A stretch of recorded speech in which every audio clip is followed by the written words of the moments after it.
Hey everybody, welcome to your Taurus horoscopes for the week of July 23rd to July 29th. I ran out of contact lenses, so these stupid glasses with the glare on them just have to do because there's so much stuff going on.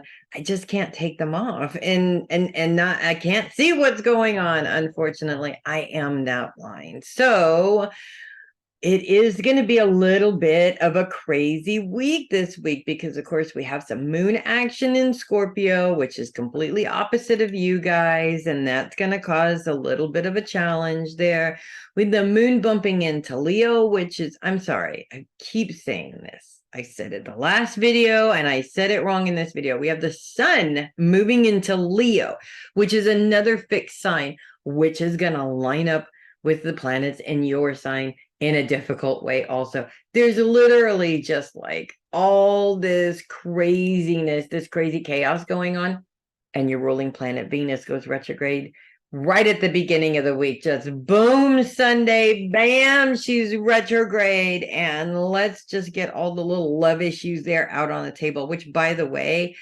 in my experience, actually started a week early. Okay. And actually, that's not just my experience, there's a lot of people's experience as well. So let's just focus on what's going on with you guys first, and then we'll get into how the planets are sort of interacting with each other in a lot of very challenging ways, but there's some very positive ways as well. So, of course, we continue to have Uranus and Jupiter influencing finances. So we're still looking at finances. We're still focused on finances, which is a good place for us to be focused on right now. Jupiter is all about expansion or growth. So we're specifically talking about making money, right? And growing what we have. Uranus really is all about looking at things in a completely different way, not their traditional way, not that I'm going to have to go get a 9 to 5 job and hope I can pay my bills kind of a way, but side hustle kind of way, getting creative, finally starting your business, whatever it is. It is about taking risks. And yes, all of these things are risky, but that's what Uranus is all about. I think that we look at risks as something that, say, Evel Knievel does, or, people that risk their lives, right? That this is just not a good idea.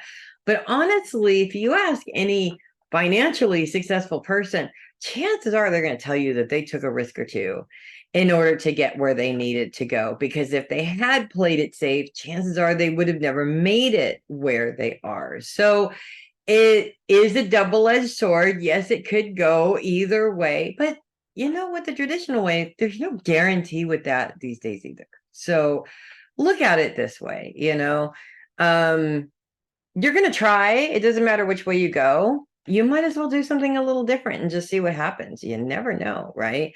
Uranus is square with your ruling planet Venus, which just turned retrograde, as well as Mercury, still is a problem in terms of your support system around your financial ideas, specifically around these risky sort of ideas, if that makes sense. Now, that, of course, when we're talking about Venus in retrograde now, this is not loving support, okay? This is manipulative support. This is everything but what you would think it should be. And then Mercury. So we're really talking about being influenced by people who talk a lot of talk and don't have a lot of follow-up, but we're also talking about people who are not loving, as in their mind is not focused on love. It's focused on making money. It's focused on itself, basically, especially with Venus being in Leo. Leo is the sign of ego. So it's focused on itself, and someone or something that's focused on themselves is just not going to be supportive to you. Unfortunately, that's just how it works. Now, the moon coming into Scorpio doesn't really affect things a whole lot until maybe about the second day that it's in there, where it really blows things up, moves into opposition with these two planets. And this brings this emotional past garbage, BS into the whole thing, right? Because the eighth house of finance is also the house of things that you can change. Whereas the house of the past represents all the things that you can't change. And so it does blow this up into this emotional thing. And what most people normally do in that situation is they go, see, I told you this was going to happen. This always happens. This always comes up. Every time I try to do something for myself, something comes in to screw it up. And get those words right out of your mouth right now. They're not helping you. Of course, these things are going to come up, always constantly come up to screw you up, but you're letting them screw you up. The whole purpose of the lesson is to let these things go. Have they been helping you? Have they been useful to you? Should you keep using them? Should you keep allowing them to hold you back? And we're talking not, a lot of this has to do with mindsets.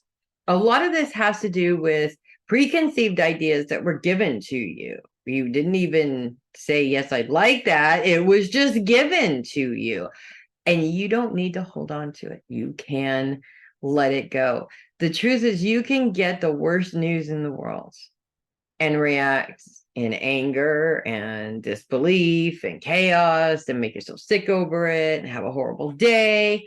Or you could go, okay, well, that sucks. That's not what I was planning on. What are we going to do to get around this? That's where your power lies. And that's really what this challenge is teaching you this week, one day in the middle of the week.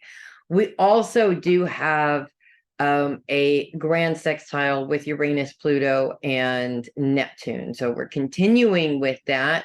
We're going to be continuing with that for a while, honestly, because these planets don't move very quickly. Pluto's focus is on the home, while Neptune's focus is on your day-to-day schedule. Neptune continues to be retrograde, so does Pluto. So I feel like, in a way, these planets and the interactions of all of these retrograde planets, it could feel like a lot of obstacles between you and your goal. But I kind of look at them as, it's just slowing things down a little bit so you don't miss anything. Make sure your I's are dotted and your T's are crossed. Make sure this is what you want to do and not what somebody's trying to get you to do.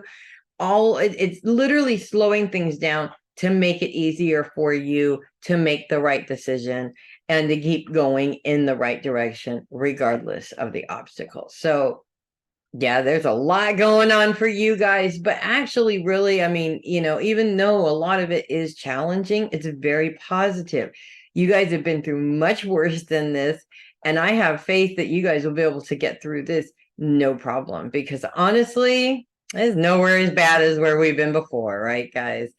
So that's what I have for you guys this week. And if you love your horoscopes, do click the link in the description and send me a copy. I would appreciate that. You guys have a great week, everybody. I know you're gonna kick some butt. So have a great week doing that. And I will see you guys next week.